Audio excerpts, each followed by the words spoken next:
Bonjour les amis, alors je vais vous présenter aujourd'hui le plan de plan de pose de la charpente fermette, puisque pour ceux qui me suivent, ils savent que je construis actuellement une maison individuelle par moi-même, que j'ai commandé une charpente de type fermette, donc avec des combles perdus, qu'il va falloir que je mette en place cette charpente et c'est pour ça que je vais vous présenter un petit peu le plan, je vais le lire un petit peu avec vous, enfin je vais le commenter.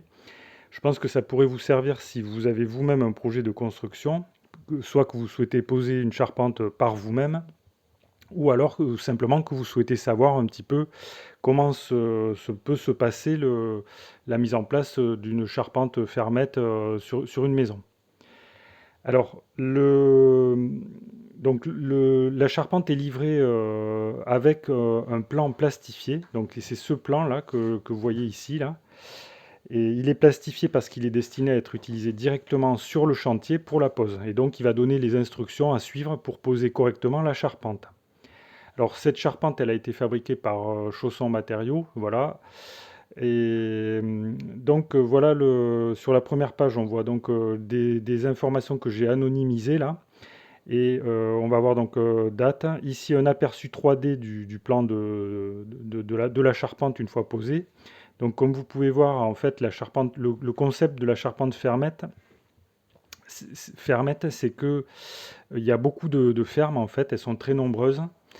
Donc, elles sont très nombreuses et disons que c'est la quantité de fermes qui sont relativement fines en épaisseur qui va compenser donc la finesse des bois utilisés. Mais la résistance est la même que si on avait des grosses fermes traditionnelles en fait. Alors moi dans mon cas, en tout, il y a 22 fermes différentes et il y a une particularité puisqu'ici il y a un conduit de cheminée. Donc là on ne le voit pas très bien, mais je vais vous le montrer. Alors ici on a l'usine qui fabrique la charpente, donc ça c'est pas tellement intéressant, peu importe. On va avoir ici les normes appliquées, parce que donc tout ça c'est fabriqué selon des normes très rigoureuses, très strictes évidemment, puisque les fabricants, en fait, leur responsabilité est engagée. Hein, quand ils vous vendent une charpente, si jamais elle vient s'écrouler, ils peuvent être considérés comme responsables et par conséquent, ils respectent strictement les normes officielles pour la fabrication.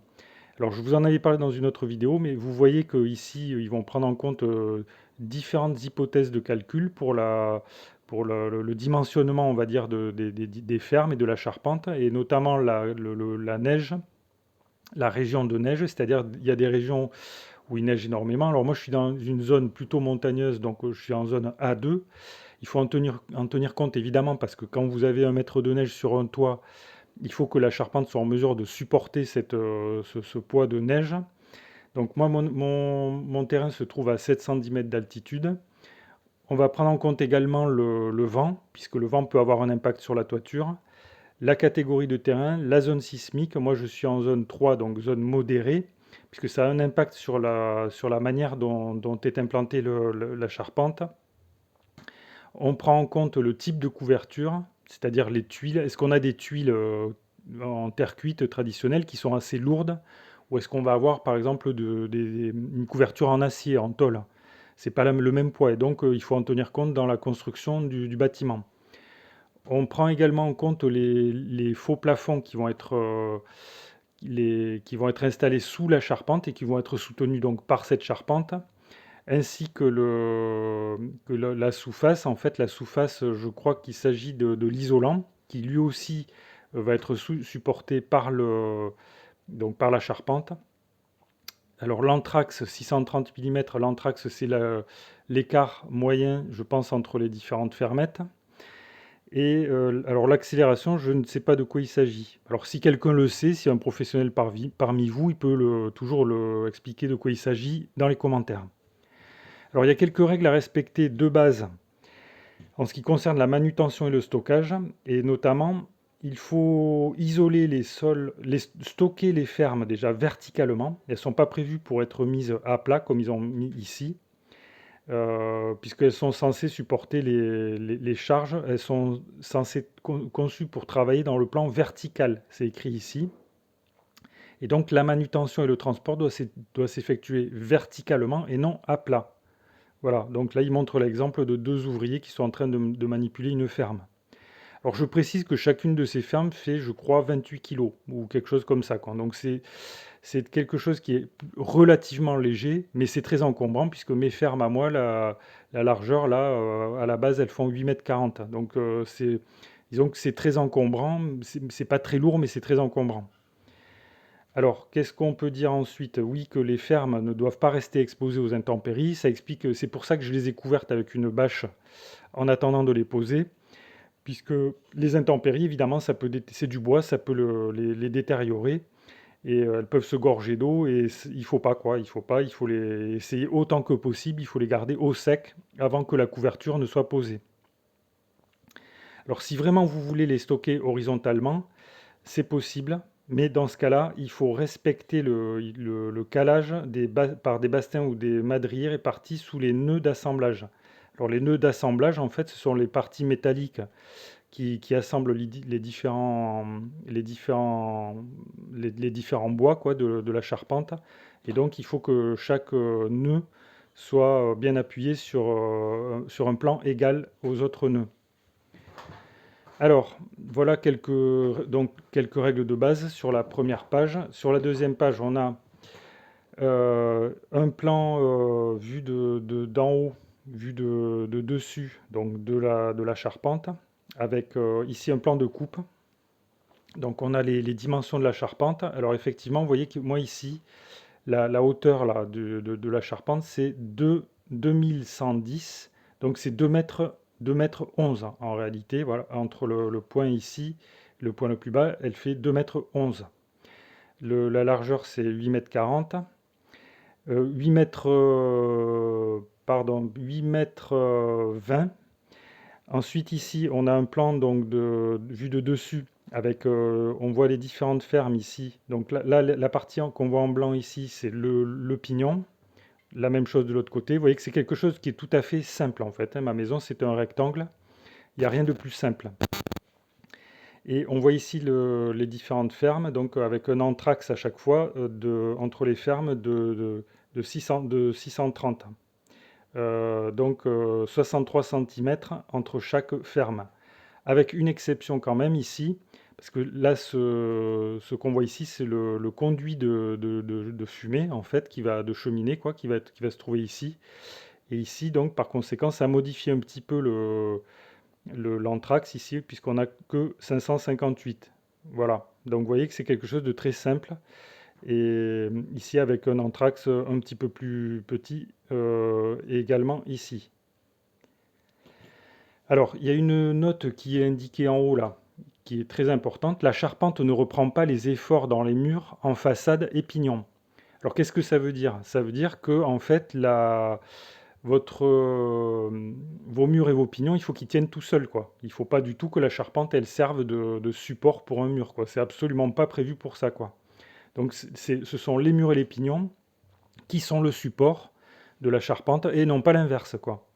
De même, il faut pas il faut pas compter sur la charpente pour appuyer un mur, quoi. C'est pas du tout comme ça qu'il faut procéder. La charpente, elle est faite pour être posée sur la maçonnerie, appuyée contre la maçonnerie, et pas l'inverse, quoi. Voilà. Alors, ce qu'on peut voir sur ce plan, on peut voir... alors, le principe général, en fait, c'est qu'il va y avoir sur la charpente fermette, il va y avoir ce qu'ils appellent des contreventements. Ces contreventements, il s'agit de bois en fait qui sont installés pour maintenir la charpente en diagonale et selon un plan tout à fait précis. Donc quand on le voit ici en 3D, on a des contreventements, des lisses filantes et des antiflambages. Donc pour que la charpente soit parfaitement rigide en fait, qu'elle soit rigide et résistante notamment en cas de séisme.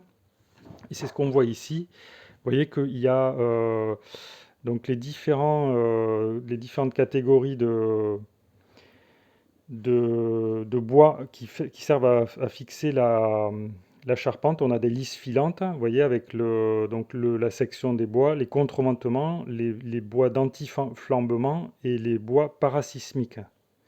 Voilà, et les entretoises. Et tout ça, en fait, on le retrouve dessiné ici. Donc, alors, par exemple, avec en vert ici, vous voyez, à différents points de hauteur de la charpente, on va retrouver donc les lisses filantes. Après, on va retrouver ici en rouge, qu'on voit ici, là,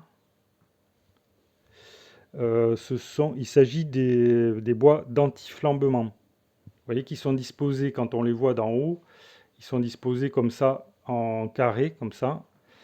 Et il y a également là, les pointillés qu'on voit ici.